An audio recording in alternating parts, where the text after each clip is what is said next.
प्रधानमंत्री नरेंद्र मोदी ने दिल्ली में अपने आवास पर शतरंज ओलंपियाड विजेता टीम से की मुलाकात।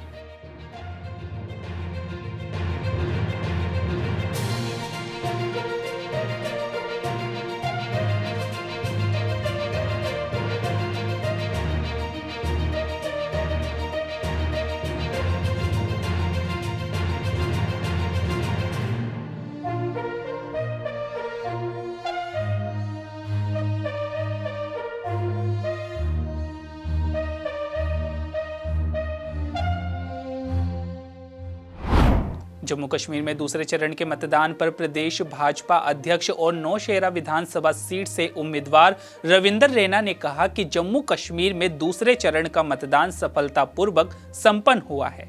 जम्मू कश्मीर में दूसरे चरण का मतदान 25 सितंबर को बहुत सफलतापूर्वक संपन्न हुआ है। भारी मतदान राजौरी, पुंछ के साथ साथ नौशेरा और कश्मीर घाटी में हुआ है।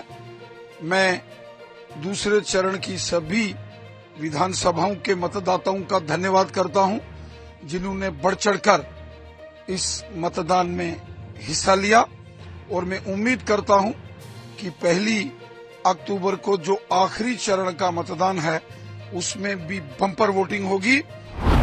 दिल्ली के पूर्व उप मुख्यमंत्री और आप नेता मनीष सिसोदिया ने कहा कि जैसा पूरी दिल्ली में हो रहा है और यहाँ भी लोग अपने बच्चों के साथ घरों से निकलकर आ रहे हैं। लोग कह रहे हैं कि हमारे बच्चे हमारे परिवार का भविष्य है और इनका भविष्य केवल और केवल अरविंद केजरीवाल ही ठीक कर सकते हैं। आज जंगपुरा विधानसभा में पदयात्रा कर रहा हूँ और जैसा कि पूरी दिल्ली में हो रहा है, यहाँ भी लोग जगह जगह से घरों से निकल के आ रहे हैं और अपने बच्चों के साथ निकल के आ रहे हैं और यही कह रहे हैं, साहब अपने बच्चों के भविष्य के लिए हमें केजरीवाल जी पे ही भरोसा है और किसी के ऊपर भरोसा नहीं है। लोग कह रहे हैं कि हमारे बच्चे हमारे परिवार का भविष्य हैं और इनका भविष्य केवल और केवल अरविंद केजरीवाल जी ठीक कर सकते हैं। उनकी यही इच्छा है कि अरविंद केजरीवाल जी दोबारा मुख्यमंत्री बने जल्दी से जल्दी। वो तैयार बैठे हैं कि केजरीवाल जी की ईमानदारी पे मोहर लगाएं और वापस उनको मुख्यमंत्री बनाएं दिल्ली का। वो चाहते हैं, लोग चाहते हैं कि मैं दिल्ली का शिक्षा मंत्री बन के वापस बच्चों के स्कूलों पे काम करूं। मैं दिल्ली के लोगों का इस प्यार के लिए धन्यवाद करता हूं, इस मान सम्मान के लिए, और पूरे तन मन धन से मेहनत करके बच्चों की शिक्षा के लिए काम करेंगे।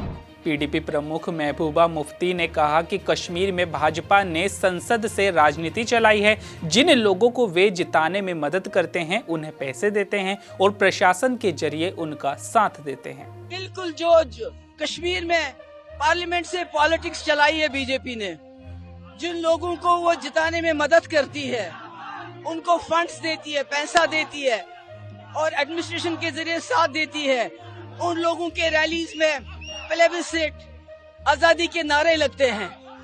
तो कांग्रेस ने एक भिंडरावाला पैदा किया था, ये तो कई भिंडरावाले पैदा कर रहे हैं कश्मीर में। पहले ही कश्मीर के हालात आपको मालूम है कैसे हैं।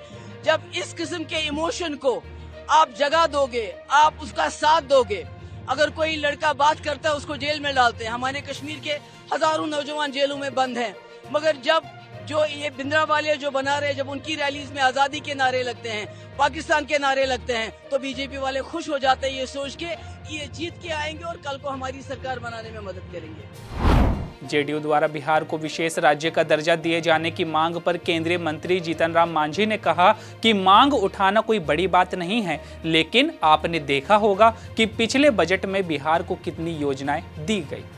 देखिए, मांग उठाना कोई बड़ी बात नहीं है, मांग उठा सकते हैं, लेकिन आपने देखा होगा कि पिछला बजट में जितनी योजनाएं बिहार को दी गई, हम समझते हैं कि लगभग 300 करोड़ रुपया की योजना दी गई।